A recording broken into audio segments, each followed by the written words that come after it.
Hi, and welcome to this week's podcast. Today I'm going to be talking about creating a life story. Everyone has their own unique life story. Our life experiences shape us as individuals, and knowing these helps others to understand who we are as a person.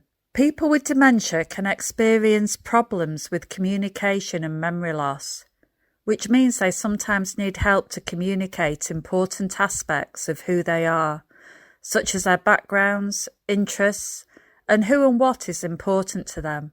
A life story acts as a record of this information and can be shared with others to help them better understand and relate to the person with dementia. Compiling a life story can help people with dementia share who they are, convey important information about them, and help to enhance their sense of identity. It can help family members develop a closer bond with the person with dementia through sharing their stories.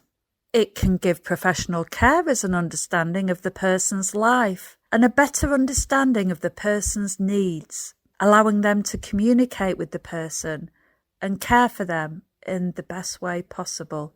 It can allow staff in hospitals or a care home to better understand and engage with the person they care for.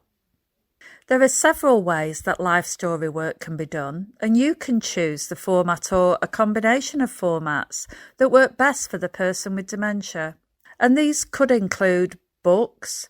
This format is portable and can be easily accessible to carers and visitors. Keep it simple with photos and clear, easy-to-read text. Multicolour and patterns can be confusing for people with dementia, so clear and simple with two contrasting colours is the best approach. It may be a good idea to laminate the final copy to protect it from damage. And many care settings have their own life story book formats, so you may need to transfer the information into their templates. You could use collages. These are less adaptable as things change, but images work well to encourage reminiscing and can be useful for people in later stage of dementia. You could use DVDs. These are a good way to record visual information, such as family films and messages from the person with dementia to the family, friends and carers. Reminiscence or a memory box. These can be particularly useful for people with sensory impairments, such as sight loss or perceptual problems, or for those people in the later stages of dementia when touch or smell are relied on more to communicate. You could use apps. There are a number of apps to help save and share photos and memories of special places by marking them on a map or playing video and audio. They are simple to use and suitable for people in earlier stages of dementia. Personal profile documents or one-page profiles. These are short versions of a life story, often used in hospitals, designed to help staff understand the person's needs. At Trinity, we use the This Is Me document that can be found on the Alzheimer's Society website under This Is Me, and you can download this. When creating a life story, do involve the person with dementia in the process as fully as possible. This makes the life story more likely to reflect the person's wishes and preferences and encourages a sense of ownership. Talk together. Help them where needed and write or type the information together so they can see the story forming with you. Go with the flow and let the person talk about an aspect of their life that they're most comfortable with. You don't have to start at the beginning. Try taking one topic at a time so it doesn't become overwhelming. Take breaks and complete the story at your own pace. It might take days, weeks or months. Remember, you can always add to it later. If someone finds it difficult to communicate their life story, other family members and friends may be able to provide key information. You can also try to prompt them by using familiar photos of people or places.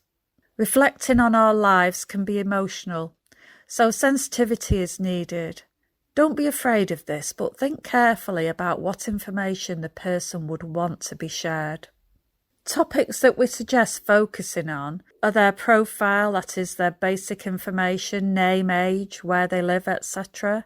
Significant relationships with family and friends, their childhood, their working life, significant places and life events, preferences with their appearance, food likes and dislikes, their routines, their music and television preferences, activities that they enjoy and that they don't enjoy, general likes and dislikes. Try not to bombard the person with too many specific questions. General questions or opening up the conversation about a topic may be easier. For example, can you tell me about where you grew up? When the life story is completed, share this with family, friends and professional carers so they too can get to know the person better and learn more about how to help them and meet their needs. As mentioned previously, This Is Me document on the Alzheimer's Society website is also good to share with carers, and it is a shortened version of a life story.